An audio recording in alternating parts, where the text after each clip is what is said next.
your production confirmed. Subscribe now. This is the Big and Lazy Podcast. Give us something good to eat. Give us something good to watch. The big and lazy.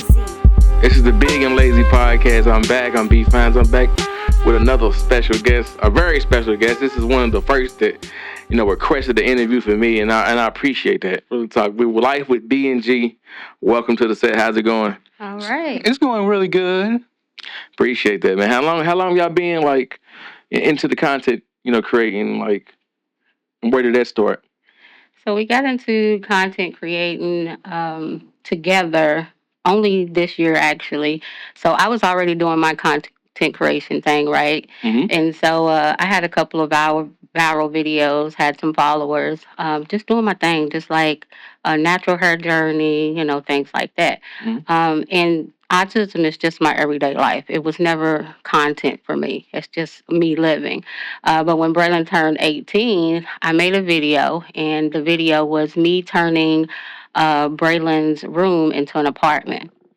And so I transformed his door, gave him a doorbell, mailbox, things like that. Really? And I posted it on social media. Again, this was just my life. I wasn't looking for, and I know a lot of people say that, I wasn't looking for a viral moment. What was the moment behind that? What made you do? Was it just, because I wanted to give him, no, absolutely not, actually. I wanted to give him a sense of independence. He went from being, a child to being an adult, and I wanted him to feel like an adult. You know what I mean? Okay. Because Braylon may not go to college, right? He may not live independently, but I wanted to give him a space within our home that allowed him some independence. So I created his apartment within our home, right? So you go to Braylon's room, you have to ring the doorbell. He has a mailbox. He has a mailbox for his mail when it comes in. So and I posted that on social media on my TikTok, and I mean it went crazy. I was not expecting it to go that crazy, right? And it wasn't my most viewed video, but it was the one that had the most engagement. Right. And one of the things that people asked me to do in that was to open up a P.O. box so that they could send him mail and send him items, right? And so I was like, I was blown away. We had so many people being so kind to us and thoughtful, and I just couldn't believe that they wanted to do that. But I did. I opened up a P.O. box, and then we started receiving mail all across the world, literally. I think we had Australia. Who else did we get mail from? One from Texas, one from Tennessee. Even Italy, we was getting it all over the world. So that started a series called Mail Time with Braylon. So we would get this mail to his mailbox, and I put it in there, and he would open the mail, and he would read these letters or whatever people were sending. Mm-hmm. And it started this series, and people just wanted more of Braylon. So I'm like, let me take this, this where we are, this space. I already have these followers, and let me just add him in. So we changed it from what I had it before to Life with B&G so that I can share some of his life. Now, he's always wanted to do... Just to stop you real quick. What was the letters? What was the theme of the letters? What was it? Oh, people were like, congratulations on your graduation. We got that. Congratulations on your new apartment. Okay. Here's some items from your apartment, because we created this Amazon wish list they asked us to put out there, so people would go buy things for his apartment. So that was kind of the theme. Just they wanted to send mail from all across the world, and they really did that. That's amazing. It was amazing. From Australia, that's great. Yeah, and then they know his love for cars and his collecting cars, and they would send us little Lightning McQueens and things like that. It was really amazing. It was an amazing experience, a nice ride. And Braylon seemed to really enjoy getting things and place it on the map and see where he was getting things from all over the world. That's amazing. See, I got a map. Yeah, we had a map tracking where we were getting the mail from. So what was the most place you surprised? Wow. Italy was the biggest one for me. And I don't want to take away from anybody else because everything was great. Like Australia, the ones that were not in our country were kind of like, oh my goodness, we're getting mail from across the world. You know what I mean? So that was a big one. But anybody who sent us anything, even kind words, we appreciated it because they didn't have to do that. They had to take the time out to go out and do this and write letters. We even had a school said, we're going to take our kindergarten class and we're going to have them all write letters and send them, just things like that. It blew me away. It really did. The kindness just kind of blew me away. All because of how he responded to us changing his room into an apartment. That's amazing right there. So that was the like a kicked off of y'all channel? Like that was the kickoff. And like I said, Braylon always wanted to do YouTube. Ever since he was a kid, he would walk around in the house talking to no one at all and be like, "What's up, guys? Welcome to my channel." Right? my niece was the same way. Yeah, and so I was like, "Oh, he wants to do this," but I waited till he was 18 because we know how the internet can be. So I wanted to wait till he was 18, and he wanted to do this, and he wanted to do it. So everything just aligned for us to start Life with B&G, and that's how we got started in the content creation. Okay, so what was the overall message, would you say, was behind y'all content? So the message behind the content really just wanted to give people hope. I remember when we first got Braylon's diagnosis, and they told us all the nevers, right? And they said he would never express empathy. He would never call you mom, along with the long list of other nevers that they gave, right? Right. After I went home and kind of mourned that and mourned the child that I thought I was going to have, which is something that moms with different abilities deal with. There is a phase of grieving, right? And what age was this? 3. He was diagnosed at 3. And so once I got home and got through the mourning stages of that, I went to the internet, and this is just full transparency, and I Googled autism because I wanted to see what someone with autism looked like, right? I just wanted to know. It was just in my head. I wanted to know what that looked like. And so I Googled it because I wanted to just see how people were living. And, I couldn't find anything back then. This was 18 years ago or 15 years ago. But I know I wanted to see somebody. And so that's what I want to be to other people. I want to show that despite what the doctor said, this is what I have. My son graduated high school. My son works. He lives somewhat independently. He's growing. He's thriving. We want to give hope through our content creation journey to anyone who's starting out who feels hopeless, and they're looking for that face or somebody to look at to say, this is what can be, and that's what we want to be to other people. Speaking of, like, could you describe Braylon's growth and independence as he's even got older, and turned into a content creator and a young man? Yeah, so Braylon is doing awesome. I think the biggest change so far, he graduated high school in May, and the young man is already working. That's amazing. Mm-hmm. He got a job offer from his high school, so he went back to his high school, and he's now one of the staff there, and he's really enjoying it. Some other things, it's just the independence that he's taking on. Something that I'm struggling with is kind of letting go and allowing him that independence. It's kind of hard for me, but he's just like, let me do it. He's pulling away from me. Well, how does it feel for you, buddy? It feels really great. Really great. Okay. Yeah. That's amazing, man. So, wouldn't you, to touch, put the spot on me a little bit? You made that video. What was the meaning behind that? You made that video, like, when did you, like, what made you become inspired by me? And I appreciate it, and I love it, But what made you, like, made the video, like, when you want to interview me? It's to both of y'all. I'll let Brandon start. So when you saw the video of Brandon in the Lazy Podcast, you wanted to be interviewed by him. What made you want to get interviewed by him? So when we first entered the Chan Family Foodie Festival, and I met with this dude, and I was like, "Oh man, how you doing?" Use regular voice. "Hi man, how you doing?" "I'm doing fine," and that made me so excited, and I really want to interview, and next month, December, I got my mom told me we was gonna be interviewed, and here I am interviewing this podcast. So, I'm just being joyful and blessed, and yeah. Appreciate that, man.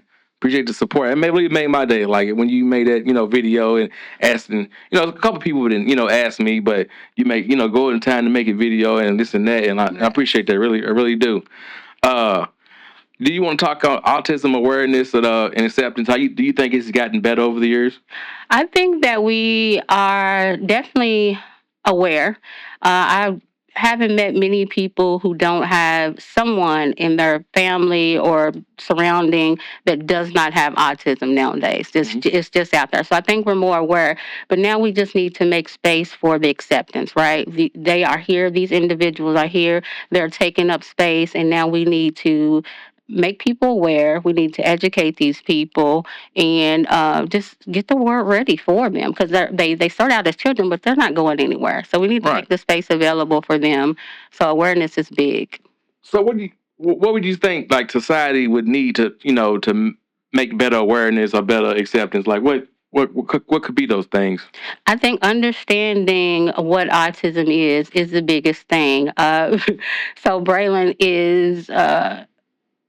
is straightforward, right? He's to the point, but means no harm, right? And so he may come into spaces and he's going to tell it like it is. He's going to say what it is and means no harm about it. So you just need to understand what it is and how to approach. Don't, just like most people, don't touch him or say he's mean because he's straightforward or maybe does not want to talk, just kind of understand it. And in any space, even in his employment space, right? It was a transition period for people to understand how to deal with Braylon and as an adult in this space and an adult with autism and make room for him, which they were absolutely great about doing, but just understanding it and like, okay, let me shift my thinking and let me shift how we do things because he just processes the world differently. It's not wrong, but it's just different. Right. So we have to prepare the world. I mean, just like that, just making those changes because they're here. They're not going anywhere. They are. And did you see the article that autism has been leaked to Tylenol? I seen that. I did. Was that like just some internet troll stuff? Or was that some? Absolutely. Okay. I'm not a doctor, so what I say here is coming from a parent's perspective. I never took Tylenol, so I mean, you can do with that what you. Right. I've never taken Tylenol yet. I have a child with autism, so I don't know where that link would come in. Okay. So, what do you, Bradley, when you're not recording and making content, what do you like to do for fun? Sometimes what I like to do for fun is play cards, like make music and stuff. DJing, walk around, because I like to walk around always. And then I just like to hang out with Daddy while I like with my dad, watching some football, watching my Ravens play, and we ain't gonna say the other team. We ain't gotta say the Bears. We ain't gotta say them. This is a Packers zone. This is Cheesehead zone. Yeah. But okay, the Bears. I see you rapping Lamar, man. Lamar, is it your favorite player? Yes. Mm-hmm. So, your content journey, what inspires you to keep going and tell stories? I think this is my passion. This is my life. Even if I get 0 views or 1,000,000 views, my life doesn't change. Autism doesn't stop. It's not a month. It's not a day. It is my life. It is my passion to educate, and I will continue doing so. And that's what inspires me. I'm going to keep going. Like I said, I want to give other people hope. There are so many people that reach out to me now and say, I've seen something. These are people who have never liked a video, comment on a video, which I don't take anything from that because they're still gaining something, that will see me in the streets and say, I see what you're doing. I understand what you're doing. How do you do that? Asking us questions like that. And that's what inspires me. Like I'm touching somebody. Or even people in my circle, if they know someone who's struggling with their child on the spectrum, they'll call me or send them my way because obviously I'm the voice of autism some kind of way, but I'll take it, I'll take on that journey, no problem. So that's what keeps us going. And interestingly enough, I have to keep going because I wasn't even going to bring it up, but I'll bring it up because we're fellow content creators. Let's do it. So on TikTok, our account actually got restricted. For what? They said we are impersonating someone else. We're obviously who we are, right? Right. And there's no way. I've tried several different ways to appeal it, and it hasn't. So we got to where we are. We had 30.6K followers, and they will not push out our account anymore. So y'all shadow banned. We're shadow banned, right? Right. And so that makes me want to stop. And it's been since Thanksgiving, so it made me, and for a couple of days, I wanted to stop I wanted to stop. I was so sad, but I kept trying to stay in this positive mindset. But I wanted to stop. I was so sad. I'm like, well, nobody's going to see it. Nobody's going to see it. They're not pushing it out to the For You page. How am I going to touch people? And then I just thought, well, you still got 30.6K that's following you that will see it. Right. Right. And if this is your true passion, it's not about the numbers or the likes. Somebody's seeing it. And that's what keeps me going. But that did hurt my feelings. That did hurt my feelings. But we are, anybody who's watching, we're over on Facebook and Instagram. So follow us there. We'll be posting on both platforms. So would you say TikTok is your biggest platform? It is my biggest platform. That's wild. So, and you appealed it, how many times have you appealed it? We've appealed it like 4 times.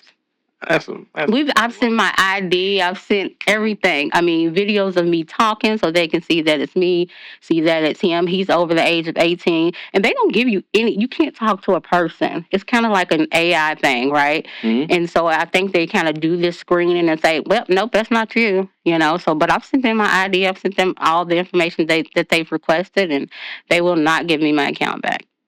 That's wild. So does that count? Are you creating a new account, or what's the... One day, I decided I was going to create this backup account. I posted one video, and I said, I'm just not doing it. Mm-hmm. It's hard. It is. Don't you think? It is hard. It is hard, and it's challenging to get one view. I mean, if you're not in it, you will be like, well, what's that about? That shouldn't matter. The views don't matter. But you want to touch people. You do. That's kind of why you want to do it, right? Right. That's like the small reward. You put your time and effort into this video and this and that. And, you want to get it out. You want the reach to get, You do. Yeah, it is. You do. And so, yeah, that's pretty sad for us. But I'm not going to let it stop me. I do think that we have purpose, and I think our story is going to continue to be what it is. So that doesn't change. The passion doesn't change. So, yeah, we're just going to try to move it over more to Facebook and Instagram. And I'll still post on TikTok, but, I know that it's not going to go past who's following me. Are you on YouTube? We are. We are. We're not. Oh, Braylon had a YouTube channel. Mine's is called Welcome to Braylon's House. Okay. And what's your content on there? What kind of... Well, it all started in my YouTube. I was doing like these car videos and stuff. And then again, going forward, I would do like kids lesson videos and stuff. Yeah. And then we get back to content stuff where we post on TikTok. Right. So, yeah, we take some of our content. We've been trying to take some of our content, but, TikTok was more short form. Right, so, yeah. We'll put some of the videos on YouTube. And Braylon, he did used to make, like, educational videos for smaller kids because that's, he just likes letters, numbers, things like that. And he's really good at video editing. And so he would do some of those things. Oh, yeah. And so he would do some of those things on YouTube and get a nice pool, which Braylon doesn't know this, but I kind of put a little lock on his account so a lot of people couldn't be on there like talking or whatever when he was younger. And Gotcha. so now we could lift that off now and then allow for him to have more people to come onto his page. But no, I haven't navigated the YouTube space yet. Okay. How is it? It's okay.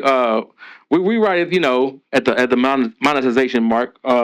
We still got a little work to do, but I'll say our biggest platform is Instagram. That's where we get the most traction and the most, the feedback and, in contact with the people. And so is Instagram Reels or is it like more photos and things like that? It's mainly Reels now. Instagram started as a photo, but, since, content created and since really TikTok put the cables on everybody. Like they put the, pressure on, Facebook, the short form content and the Reels. So Facebook, they owned by the same people. Mm-hmm. I didn't know that till recently. Facebook been on Instagram since like 2011, like 12, like as soon as they got big, but that's neither here or there. But yeah, I think Instagram is kind of shift to more of the Reels. Like I think everybody then took TikTok's format. Even YouTube got the YouTube Shorts and Shorts, yeah. So I think they all got the the Reel format. It's the same, one and the same. So how do you do on TikTok? Oh, not really, because I always thought growing up like TikTok, because my little niece, she loves TikTok, and I was never really a TikTok guy, but since I didn't get into this podcast, I didn't start adapting more. But I always thought TikTok was like the younger generation. You know what I mean? I thought right, because she's 6 and 7, and I'm on TikTok and I'm doing this and that. So I'm like, do I really need to be? Yeah. So yeah, I'm slowly getting to TikTok, but I say Instagram, Facebook, YouTube is pretty big. We getting there. I wouldn't class myself as a content creator though, but I got to get more out, out there. Like I'm in the podcast space, but I want to transition more into the con. But they say podcasting is It creating is. content. It definitely is the same thing. Yeah. Okay. I definitely agree. Brother, you're a big car guy. So what's your favorite car? What's your dream car? If you could have any car in the world, what would it be? So wait a minute. We should make it clear. When we talk about cars, he's a Disney car collector. Oh, okay. Okay. Oh, Disney car. Disney car collector. Yeah, I'm a real big Disney Cars fan. My favorite character is Lightning McQueen because he's number 95. He's a real fast and race car. His favorite catchphrase is "Ka-chow." And my takeaways about McQueen, he's the number one Piston Cup champion in every other ways. But then fast forward in Cars 3, Lightning McQueen was not a racer anymore. Instead, Cruz Ramirez was the racer, and he she killed that race by jumping over to Jackson Storm, and then she won the race. Yeah. And that surprised me when I watched that. We went to go see Cars 3 in the movie, and that's surprised me. That's amazing. I gotta get. I was a car. I watched the first Cars, but I didn't watch the next two. I was a fan of the. I watched the first one. I think I was in high school when it came out. Was I? But yeah, I watched the Cars 1, but I ain't watched 2 and 3. I gotta get my Disney Plus back and watch the Cars 2 and 3. He has a huge Disney car collection. Like, I can't even explain to you how many cars. Like the Matchbox? Yes. Okay. Yeah, okay. He's a serious collector. And it's not a game for Braylon. He is a serious, let's go out, let's go hunting and find. He knows like all these numbers and things he's looking for and years and things like that. So he's a serious. So is it just Disney like Hot Wheels? Or just Hot Wheels? Okay. Disney character. Yeah. Really? And it's a big thing. If you look it up on YouTube, it is actual big thing. And he has some pretty nice, expensive collectors. Yeah. And I used to collect Hot Wheels. I ended up giving away to somebody, and I love Disney cars. So yeah, he turned over his what they call it again? Hot Wheels to Disney. Yeah. Well, you see, the VH1s is Disney like the VH not VH1 VHS, like the Beauty and the Beast. You see, they went for like 20,000. Yeah, it's crazy. It is like so. That's really a market. So I got to go to Granny's basement and dig. Yeah, I gotta, He loves all that stuff. He loves like vintage things, like VHS and even I guess DVDs to us is not vintage, but to him it is. He'll pull out all those things. Even asking for a boombox for Christmas, like he likes vintage items. Oh, that's amazing. I like the vintage 90s. I think the 90s had the best. The 90s is the best. Shoes, clothes. Absolutely. So, what's your advice for other families walking in a similar journey as yours? The first thing I would say is give yourself some grace. This is not an easy journey. Even as a parent, period, it's not easy, and I think we all should give ourselves some grace. But specifically, when you have a child on the spectrum, I remember when Braylon was younger, and Braylon wanted to eat oatmeal every day, every single day. Right? I felt like such a bad parent.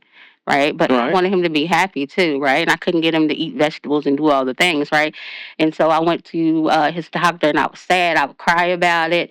And I talked to his doctor about it. And I was like, I can't get him to eat anything but oatmeal. And she took my hands and she said, out of all the things that you have to worry about, let's not let this be one of them. And it changed me. It just changed my life. Right. And so I allowed the child to eat oatmeal as much as he wanted until one day he decided he didn't want oatmeal anymore, and then we started introducing him to other things, right? And that was just giving myself grace, right? I was so hard on myself, and I didn't need to be. So that was a big one. I'd also say to celebrate the small wins. What other people may see as something small is big to us. Remembering when Braylon was learning how to button clothes, and he buttoned 8 buttons, right? I was so excited, but I was like, I'm not telling anybody that. They would think that was weird. Like, why are you celebrating 8 buttons? But they don't know how hard that was for us. Right. They don't know how big of a deal that was for him to learn how to do that on his own and get that independence of those 8 buttons. So I think that parents of kids on the autism spectrum should celebrate small wins. And then lastly, I would say, accept the help that people offer to you, right? Fortunately for me, I had my mom, I had my sister. Braylon's dad is very present. They are BFFs, and we have great support all the way around, right? Right. And so, but if I didn't have that help, I don't know what I would have done. I don't know. He never had to see the inside of a daycare. That is a blessing, and I understand that. It really is. So, accept the help. It's not easy. It's not an easy journey. So, that would be my advice. That's amazing. I'm gonna ask you, Braylon, how do you feel like working at your old school? Like, being once was a student, now you're a staff. How do you feel about that? Feel amazing. Get to meet my principal, my somebody who works here, my supervisors, and I'm just honored and blessed to be at my old school, and yeah. Yeah, that's awesome. That's gonna be on my butt. I want to go back to my old school and give some lectures and I gotta set that up. I might can do that now. What school did you go to? I went to Wagner, graduated. Wagner, okay. Oh wait, long time ago, long. Oh, not that long ago. I graduated in the 90s. You know what makes me feel old now? When you filling out something online, you got to scroll back to your birthday. I got to scroll back pretty far now. I gotta flick one twice. You know what I mean? I got to go back quite a while now. You're still young. Yeah, I'm still young. I'm right in the middle. The top of that mountain. Okay. And you're at the top of you. So what's next in the life with B&G in 2026? What's in the 2026? We hope to continue just growing and expanding, getting some more followers. Like I said, giving people hope. One thing that we have on the radar, and this is an exclusive, right? You're getting lazy. One thing that we're working on is a meet and greet, but not in the sense of we want people to come out and meet us. I mean, I think people, most of our followers know who we are. So we don't want to just go up there and sit down and have people come and meet us. We really want to provide resources so people can come in and meet us and get resources for their child with different abilities. They'll be able to sit and talk to me, but not just to get to know me, but find out how I dealt with having Braylon or a child on the spectrum, and how we got here, right? They'll be able to hear that from me. I want men to come out and as fathers and talk to Braylon's dad to say, how was it for you? Because it's different for the fathers. Everybody experiences things differently. Right. So we just want to really provide a lot. And like I said, that hope piece is really important. Like I said, I wanted to see someone. So if we have this meet and greet and they can come out and meet Braylon and see he's fine, he's doing okay. He may be different, but he's doing okay. We want to give that too. So that's what our meet and greet will kind of look like. It'll look different. I want it to really be meaningful. So that's an exclusive. We're doing it. Oh, okay. So when is this? Is it in set like you got a tentative date or? No, we don't have a date yet. Okay. But it's in the works. It sounds like an amazing event. Yeah. We're looking for vendors and things, so y'all be looking. You be listening. We might invite you out. Okay, appreciate that. I'll definitely stop by. So how'd y'all get in touch, link with the Chetton family?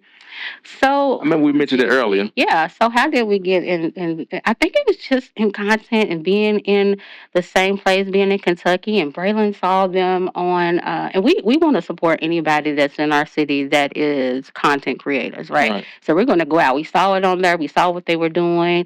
They seemed like great people, and we wanted to be a part of that. So we went out to one event. I mean, lovely people. So one event turned into two. Right. And we just went to that, and yeah, that's just kind of how we got linked with them. Yeah, they're amazing people. They told networking, and they did introduce me and put me in rooms, and then I'm forever indebted to the Chet family. My favorite part of the Chet family was the foodie meetup. It was really great. I agree. It was. It was a dope event. Good food too. I got to go back to I said I was gonna go back to the Louvre Eatery, a straight streetery. They got the tacos, they got sushi. It's a nice place. So do y'all got a message for y'all want to get out here? For a message to you want to relate to your followers before we get out here? Just a message of hope. I want you all to know that autism is nothing that needs to be cured. It's not anything that we think is fixable. We're just ready to make the world aware of the people that are here or the individuals that are here, and we're going to make space. I mean, I told my son, I'm going to change the world for him, right? I wouldn't change him for the world, but I'm going to change the world for him. That's amazing. And that has been my passion since I got through my morning stage and said, hey, we're going to get out here. We're going to advocate. I'm going to be his voice. I might go in a room and cry, but when I come out, I'm fighting. I'm fighting for my child. And that's the message that I'm giving. That's amazing right there. Yeah. And we going to just like that. This is the Big and Lazy Podcast. You can find me, Big and Lazy Pod, on IG. You want to set your socials out? Yes, so we are Life With B&G. You can find us on TikTok. We are also now on Facebook. We are on Instagram. All of them are under Life With B&G. Amazing. Just like that. Thank y'all for stopping by. We appreciate the love and support. Absolutely. And thank you. Thank you, Berlin, for stopping by. And thank you for support. I appreciate you. And we out. Appreciate y'all. Another confirmed multimedia production. Confirmed. Subscribe now. This is the Big and Lazy Podcast. Give us something good to eat. Give us something good to watch.